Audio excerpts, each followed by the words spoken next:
لله كثيرا وسبحان الله بكرة وأصيلا لا إله إلا الله والله أكبر الله أكبر ولله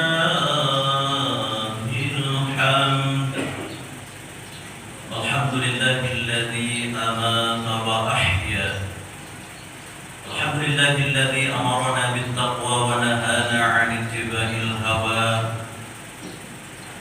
الحمد لله الذي جعلنا عيد الفطر والأضحى أشهد أن لا إله إلا الله نعم الوكيل ونعم المولى وأشهد أن سيدنا محمدا عبده ورسوله ومن ينكره فقد ضل ضلالا بعيدا وصلى الله على سيدنا محمد وعلى آله وأصحابه وحبيبنا المصطفى الذي لا ينطق عن الهوى إن هو إلا وحي يوحى وعلى آله وأصحابه أهل الصدق والوفاء اللهم اجعلنا ممن اتبعهم بإحسان إلى يوم الجزاء أما بعد فيا أيها الإخوان رحمكم الله أوصيكم ونفسي بتقوى الله لعلكم تفلحون فإن الله تعالى قال في القرآن الكريم أعوذ بالله من الشيطان الرجيم بسم الله الرحمن الرحيم ولله على الناس حج البيت من استطاع إليه سبيلا ومن كفر فإن الله غني عن العالمين وقال في آية أخرى إنا أعطيناك الكوثر فصل لربك وانحر إن شانئك هو الأبتر وقال النبي صلى الله عليه وسلم من وجد سعة فلم يضحي فلا يقربن مصلى صدق الله العظيم وصدق رسوله الكريم Ma'asyiral muslimin sidang salat Idul Adha yang dirahmati Allah. Bersyukur kepada Allah Subhanahu wa taala karena saking banyak nikmat yang telah diberikan oleh Allah kepada kita. Allah tidak minta balas dari apa yang sudah diberikan kepada kita. Juga Allah tidak meminta sewa terhadap apa yang telah diberikan oleh Allah kepada kita. Allah meminta satu hal kepada kita semua yang sudah diberikan nikmat oleh Allah Subhanahu wa taala, yaitu agar nikmat itu kita syukuri dengan sebaik-baik mungkin, dan yang kedua kita pakai nikmat itu sesuai dengan yang diinginkan oleh Allah Subhanahu wa taala. Salawat dan salam kepada Nabiina wa Habibina, kekasih kita, panutan kita, harapan kita nanti di hari akhirat kelak menghadap Allah Subhanahu wa taala. Kita mengharap syafaat dari beliau. Orang yang dijanjikan mendapat syafaat dari beliau adalah orang yang senantiasa banyak membaca selawat kepada beliau, dan orang yang senantiasa hidupnya dihiasi dengan mengikuti sunnah dan menghidupkan sunnah-sunnah beliau. Insyaallah kita pada hari ini banyak hal yang kita hidupkan, banyak sunnah Rasulullah yang kita lakukan dan kita amalkan. Mulai dari kemarin sore setelah terbenamnya matahari, maka disunnahkan bagi umat Islam ketika masuk tanggal 10 Zulhijjah, maka disunatkan untuk bertakbir. Maka di seantero dunia ini, di alam jagat ini, dari desa sampai ke pelosok desa, dari desa sampai ke kota, semuanya bertakbir, semuanya membaca tahmid, semua bertahlil, memuji Allah Subhanahu wa taala. Allahu akbar, Allahu akbar, Allahu akbar.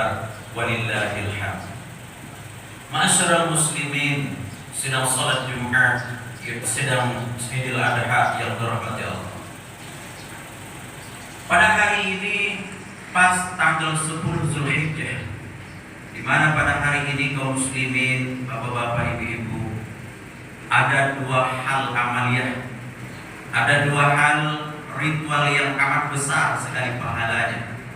Yang pertama adalah amal yang dilakukan oleh orang-orang yang diizinkan oleh Allah belum untuk berangkat memenuhi panggilannya. Itulah mereka yang dipilih oleh Allah Subhanahu wa taala di antara jutaan ribuan manusia di atas permukaan bumi ini. Pada tahun ini memang berbeda dengan tahun-tahun yang lalu. Hanya orang-orang yang khusus, orang-orang yang luar biasa yang dipanggil oleh Allah Subhanahu wa taala yang datang ke tempatnya. Banyak negara-negara di dunia ini, ya, termasuk Indonesia, adalah untuk tahun ini agar supaya mohon bersabar dan ditunda keberangkatannya menghadap panggilan Allah Subhanahu wa taala, yakni menunaikan rukun Islam yang kelima, yaitu menunaikan haji ke Baitullah. Namun ada di sebahagian dunia, di belahan dunia ini, kaum muslimin rahimakumullah, dipanggil oleh Allah. Padahal pandemi COVID-19 ini adalah mewabah, kemudian seluruh dunia kena. Tapi ada belahan dunia di antara kita, mereka yang betul-betul memiliki hati yang suci, dipanggil oleh Allah Subhanahu wa taala, walaupun tidak seperti di tahun-tahun yang lalu. Kalau kita lihat di YouTube, kita lihat di kiriman-kiriman kawan-kawan dan teman-teman di FB, kemudian di WA, sangat menyedihkan kaum muslimin rahimahumullah. Antara jamaah yang satu dengan yang lainnya, mereka dengan santainya, dengan aman, dengan tidak tergesa-gesa dan tidak ada sempit, dilapangkan oleh Allah Subhanahu wa taala. Mereka berjalan tawaf mengelilingi Ka'bah. Subhanallah, kaum muslimin rahimahumullah.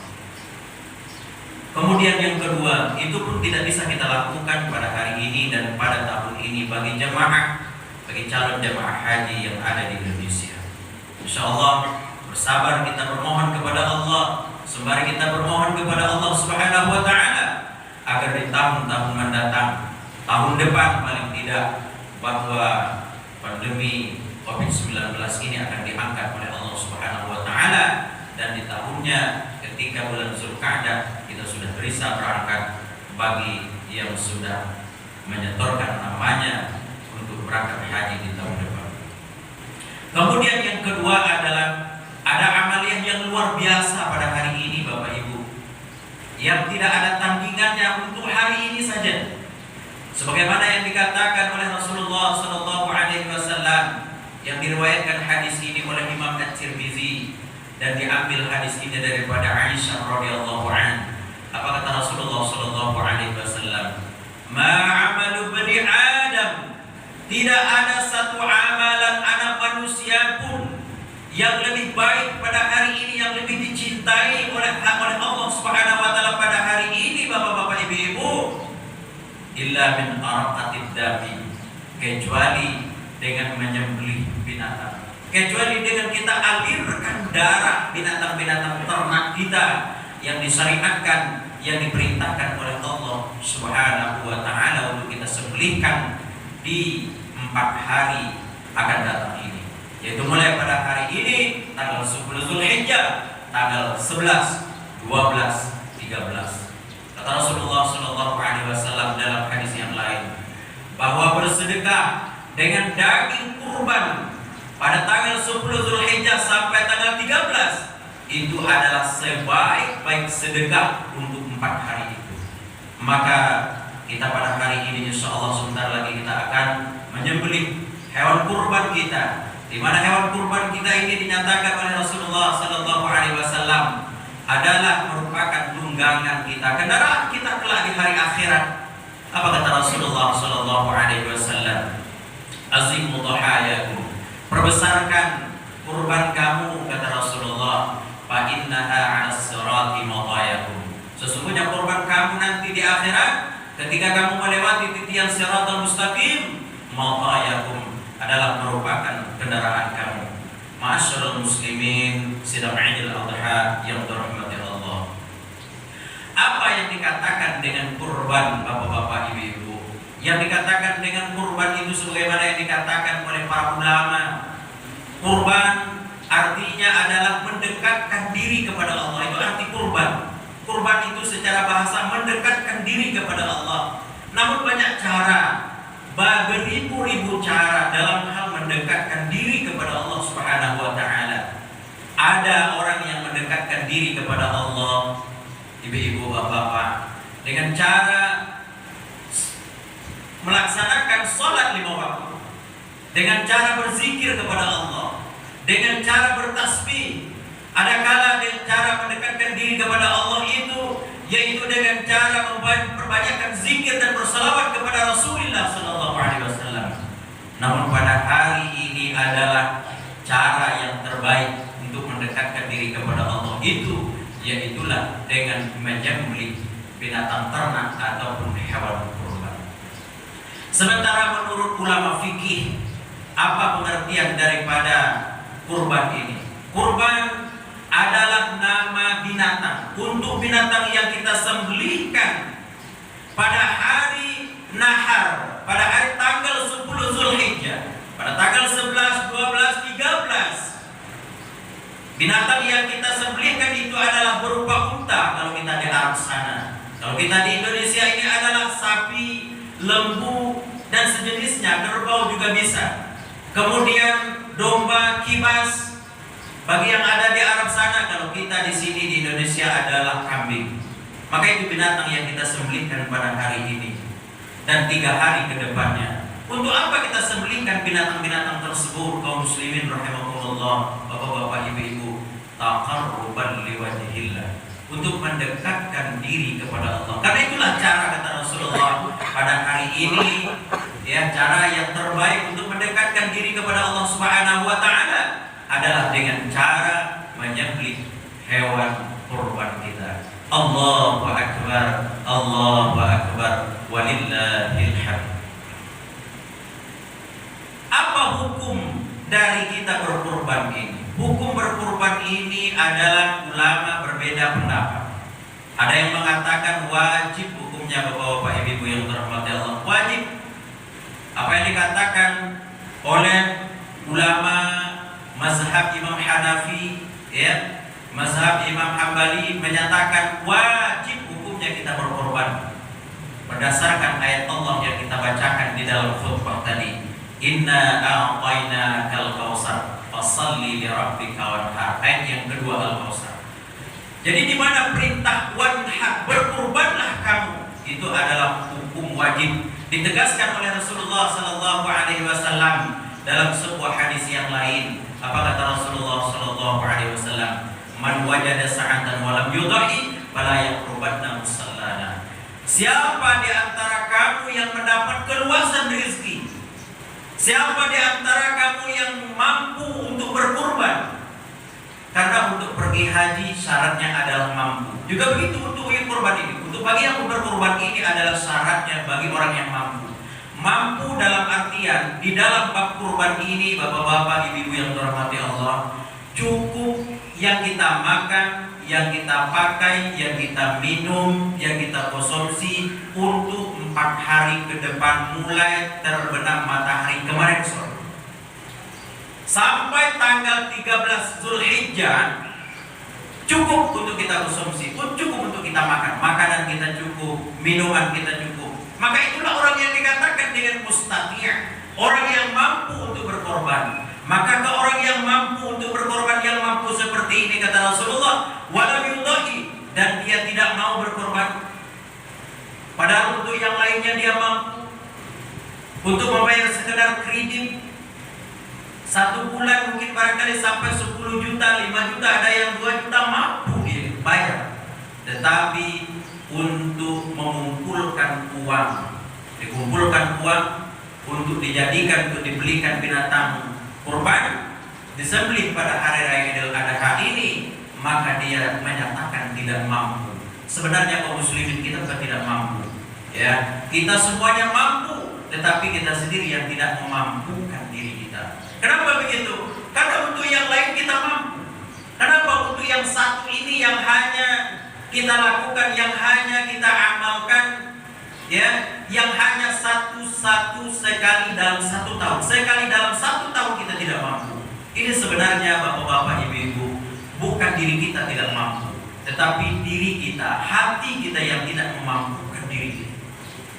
Maka kata Rasulullah SAW, orang yang mampu, dia tidak mau berkorban. Dalam hadis yang diriwayatkan oleh Imam Ahmad dan Ibnu Majah, fala yaqrubanna musallana, dia jangan mendekati tempat sholat kami ini, kata Rasulullah. Diarti oleh Rasulullah, kalau seandainya kita pada hari ini hidup pada zaman Rasulullah, banyak orang yang diusir oleh Rasulullah, jangan mendekati masjid kami ini, kata Rasulullah. Kalau kamu mampu tetapi kamu tidak mau berkorban, jangan mendekati tempat sholat kami ini, kata Rasulullah.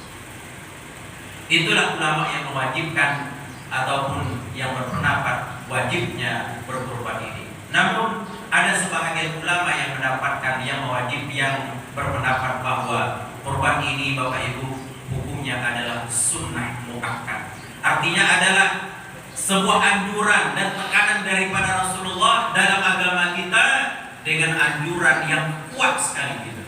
Jadi bagi yang mampu, sangat-sangat dianjurkan, sangat-sangat ditekankan untuk berkorban pada hari ini dan 3 hari ke depannya.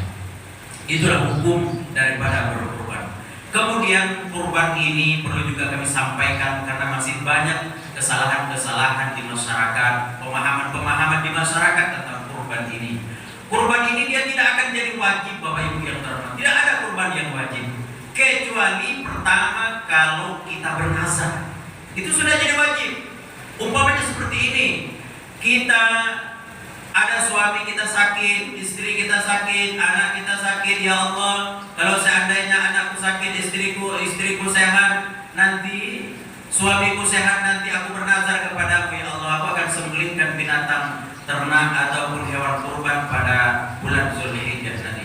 Ini adalah kurban yang seperti ini, yang sudah kita jazamkan, yang sudah kita niatkan seperti ini, adalah menjadi hukumnya wajib. Ada kala memang ketika kita beli seekor binatang, seekor hewan, binatang ternak yang kita sebutkan tadi, semenjak kita miliki hewan itu, kita niatkan untuk kurban, itu juga sudah menjadi wajib. Apa bedanya Ustaz antara kurban wajib dengan kurban sunat? Ini masih banyak sekali di antara kita, di antara banyak ini yang salah kaprah. Kurban wajib itu haram hukumnya dikonsumsi oleh orang yang berkurban itu sendiri dan oleh orang yang wajib diberikan nafkah olehnya. Kalau dia sudah menyatakan sebuah komitmen kepada Allah Subhanahu wa taala ataupun dia wajibkan dirinya untuk berkorban pada tahun ini, maka hewan yang ditentukan untuk dijadikan korban itu ketika disembelih nanti haram sedikit pun dia memakannya, mengambil. Artinya secara mutlak, secara keseluruhan hewan kurban itu, daging kurban itu diserahkan kepada panitia dan panitia memberikan dan menyuplaikannya kepada yang berhak menerimanya. Sedikit pun tidak boleh dimakan, haram hukumnya. Kalau dia makan bagaimana Ustaz? Di dalam kitab Khasyah Al-Bajuri dikatakan falau akala haramahu. Kalau dia memakannya, dia harus menggantikan sebanyak apa yang dia makan itu, kemudian diberikan apa yang dia gantikan itu kepada orang yang berhak menerimanya. Kemudian yang kedua adalah kalau kurban sunat, yang lain daripada itu, yang tidak kita jadikan, yang tidak kita tentukan hewannya, yang tidak kita azamkan ataupun yang tidak kita wajibkan dalam diri kita untuk berkorban pada tahun ini, berarti selain daripada itu adalah kurban sunnah namanya. Kalau kurban sunnah bagaimana konsekuensi hukumnya Ustaz? Kurban sunnah itu kata Rasulullah, ya, cara membagikannya sebagaimana yang dikatakan oleh Nabi, 1/3 untuk orang yang berkurban. Untuk orang yang berkurban boleh dibawa pulang, boleh ditaruh di dalam kulkas 3 hari sampai 1 minggu pun boleh. Adapun hadis yang mengatakan bahwa tidak boleh daging kurban ada di rumah orang yang berkurban 3 hari lamanya, itu hadis itu adalah sudah dinasah oleh hadis yang lain. Artinya memang Rasulullah pernah melarang bahwa daging kurban itu dilarang 3 hari di rumah orang yang berkurban. Tapi setelah itu Rasulullah membolehkan. Jadi bagi orang yang berkurban yang sunnah, maka boleh dia ambil jatahnya dari daging kurban itu 1/3 dari daging kurban. Boleh dia makan, boleh dia panggil orang untuk memakannya, dia masak di rumahnya, kemudian panggil fakir miskin untuk memasak daging yang 1/3 tadi. Adapun yang 2/3-nya, maka wajib dia serahkan daging tersebut kepada panitia, dan dari panitia membagikan daging tersebut kepada orang yang berhak menerimanya. Orang yang berhak menerimanya, kata Allah Subhanahu wa taala, fakulu minha, kata Allah, makanlah sebahagian daripada daging kurban kamu itu. Ketika kita makan itu memang menjalani perintah Allah. Cuman ini adalah khusus bagi kurban yang sunnah. Fakulu minha. Kurban yang sunnah, fakulu minha, makanlah sebahagiannya. Nah, sebahagiannya ini dipertegaskan oleh hadis Rasulullah, yaitulah 1/3. Adapun 2/3-nya diberikan kepada siapa itu? Yang pertama adalah al-qani' wa at'imul qani' wal mu'tar. Apa arti qani' ini? Qani' ini adalah orang miskin yang tidak, orang yang berhajat, orang miskin yang tidak menampakkan miskinnya, orang yang perlu tapi dia tidak menampakkan kebutuhan keperluannya kepada yang ada di sekelilingnya. Orang ini berikan. Wal mu'tar, orang yang meminta-minta, kasih. Orang kaya juga seperti itu. Orang kaya berhak, Ustaz. Orang yang mampu berhak juga. Cuman bagi orang yang berkurban, yang memiliki kurban adalah ketika memberikan kepada orang miskin, itu namanya adalah sedekah. Kepada orang kaya namanya adalah hadiah. Itu beda. Jadi 2/3 diberikan kepada panitia pelaksana kurban, kemudian dari pelaksana kurban nanti akan membagikan daging kurban tersebut kepada yang berhak. Habiskan dulu di RT mana, di negeri mana, ya, di tempat mana kita berkurban, habiskan dulu orang yang ada di sekitar situ. Kita cari, ini tugas panitia, cari semua yang ada yang berhak menerimanya, kita berikan kepada mereka.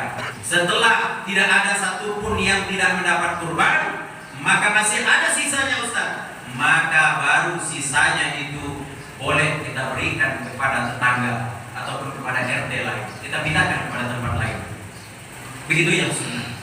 Kaum muslimin rahimakumullah, makna daripada berkorban ini sebenarnya, hakikat daripada berkorban ini adalah, yang pertama itu ketika menghadapi ujian kita harus bersabar, sebagaimana yang dilukiskan oleh Allah Subhanahu wa taala di dalam surah As-Saffat, menceritakan tentang keadaan Nabi Ibrahim alaihissalam.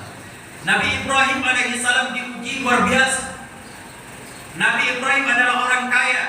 Pernah diceritakan bahwa Nabi Ibrahim pernah mengorbankan 1000 ekor kambing, 300 ekor lembu, kemudian 100 ekor unta. Sehingga jangankan manusia, tetapi malaikat tercengang melihatnya, terkagum-kagum malaikat melihat keikhlasan dan ketulusan dalam mengorbankan hal itu untuk Allah Subhanahu wa taala. Sehingga terbersih dalam ucapan Nabi Ibrahim, jangankan hartaku, anakku sendiri, kalau Allah Subhanahu wa taala meminta untuk kukurbankan, maka akan kukurbankan anak. Makanya pada suatu malam diceritakan di dalam surah As-Saffat itu, Nabi Ibrahim bermimpi. Di dalam mimpinya dia berkata kepada, dalam mimpinya ketika bangun besoknya, makanya hari Rabu kemarin, ya, hari Rabu kemarin kita puasa tarwiyah. Apa itu tarwiyah? Tarwiyah itu artinya berpikir. Karena tadi malam Nabi Ibrahim bermimpi bertemu dengan Allah. Ada suara seolah-olah mengatakan, bunuh, korbankan, sembelihkan anakmu, sembelihkan anakmu. Siangnya tentu terganggu psikis Nabi Ibrahim. Apakah betul ini adalah perintah Allah, ataukah ini adalah datangnya dari setan? Kemudian terus berpikir, merenung, makanya dikatakan dengan tarwiyah, rawa yurawi tarwiyatan, merenung, berpikir apakah ini benar dari Allah atau dari setan. Kemudian besoknya malamnya bermimpi lagi dengan mimpi yang sama, bunuh anakmu, sembelih anakmu, kata suara dalam mimpi. Besoknya hari Arafah, yaitu kemarin hari Kamis. Maka dikatakanlah dengan Arafah. Arafah itu dasar kata daripada Arafah. Arafah artinya tahu. Tahu apa? Tahu bahwa mimpi itu datang daripada Allah dan perintah Allah Subhanahu wa taala. Makanya dilukiskan oleh Allah Subhanahu wa taala di dalam surah As-Saffat ayat 102 itu, ya, inni ara fil manam, inni asbahuna. Aku bermimpi tadi malam bahwa aku diperintahkan untuk menyembelih. Bagaimana pendapatmu, wahai Ismail? Apa kata Ismail? Apa kata Ismail? Ya abati, wahai bapakku, if'al ma tu'mar. Lakukanlah apa yang diperintahkan oleh Allah Subhanahu wa taala. Satajiduni insyaallah taala. Kamu akan mendapatkan aku orang yang sabar. Ini adalah pengorbanan seorang bapak yang luar biasa. Dan ini kalau kita bawa ke dalam konteks kehidupan kita pada zaman now ini, pada zaman sekarang ini, seorang bapak harus berkorban, harus tega-tegaan, harus rela-relaan dengan anaknya. Relakan anak kita tinggal di pondok, relakan anak kita, tegakan anak kita dalam berpendidikan. Jangan dia dikasih satu atap dengan kita, karena ketidakrelaan kita jauh dari kita, maka kita biarkan anak kita tidak berpendidikan. Kita biarkan anak kita tidak berpendidikan agama kaum muslimin rahimahullah. Lihatlah Nabi Ibrahim dulu seberapa pengorbanan yang kita korbankan untuk Allah, yang kita persembahkan untuk Allah Subhanahu wa taala. Nabi Ibrahim anak akan dikorbankan, jangan bukan untuk yang lain. Kaum muslimin rahimahullah. Kemudian hakikat daripada korban ini yang terakhir yang ingin saya sampaikan. Ada sebenarnya ketika kita menyembelih hewan ternak, hewan kurban itu bukan menyembelih binatangnya, tetapi menyembelih rasa tamak, rasa rakus, sifat kebinatangan yang ada di dalam jiwa kita. Itulah sesungguhnya. Maka orang yang berkorban ini insya Allah dia akan tidak kikir, akan timbul rasa dermawan atau sikap kedermawanannya, kemudian akan rasa kasih sayang terhadap sosial, solidaritas kepada sesamanya, ya, bagi orang yang berkorban ini. Mudah-mudahan bapak-bapak, ibu-ibu yang dirahmati Allah, pada tahun ini insya Allah kalau kita belum berkorban, insya Allah akan kita laksanakan pada tahun-tahun berikutnya. Semoga apa yang kami sampaikan bermanfaat dan akan semua kita yang hadir akan diberikan pahala oleh Allah Subhanahu wa taala dan diangkatkan dosa-dosa kita oleh Allah Subhanahu wa taala. Amin ya rabbal alamin. Inna bismillah minasyaitonir rajim. Bismillahirrahmanirrahim. Inna a'tainakal kautsar fashalli li rabbika wanhar. Inna syani'aka huwal abtar. Barakallahu li wa lakum fil Qur'anil azim wa nafa'ani wa iyyakum bima fihi minal ayati wa dzikril hakim wa taqabbala minni wa minkum tilawatahu innahu was-sami'ul 'alim.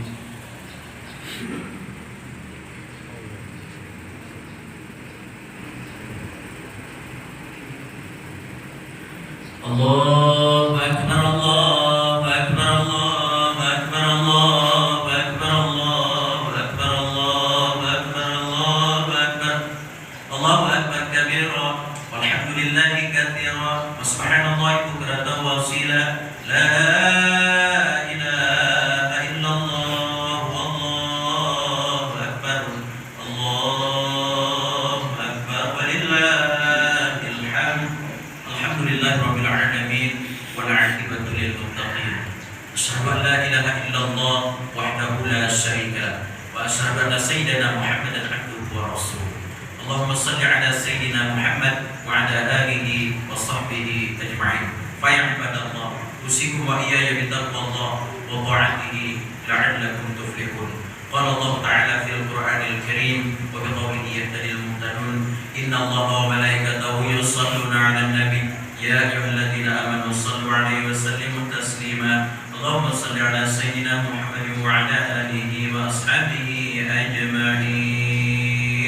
Allahumma ighfir lil muslimina wal muslimat wal mu'minina wal mu'minat al ahya'i minhum wal amwat bi rahmatika ya arhamar rahimin. Allahumma izzil islam wal muslimin wa azil asyirka wal musyrikin wansur 'ibadakal muwahhidin wansur man nasara din واخذل من خذل المسلمين ودمر أعداء الدين وأعلي كلمتك وكلمة إلى كلمتك إلى يوم الدين.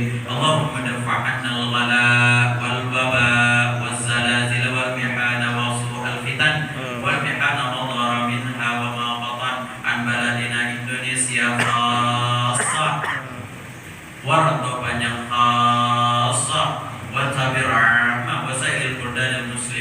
Muhammad ya rabbal alamin. Rabbana atina fid dunya hasanah wa fil akhirati hasanah wa qina adzabannar wa qina adzabannar wa qina adzabannar. Rabbana zalamna anfusana wa illam taghfir lana wa tarhamna lanakunanna minal khasirin. Walhamdulillahi rabbil alamin.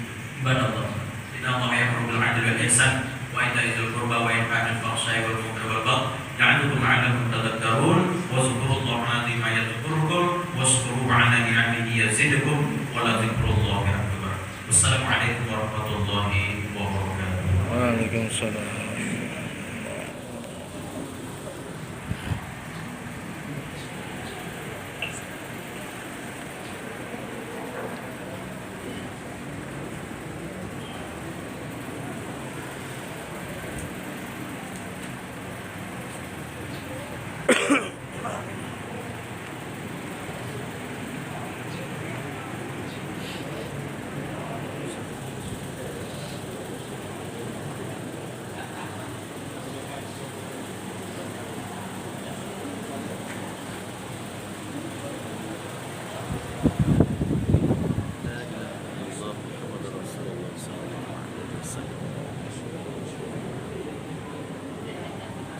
Wasallam.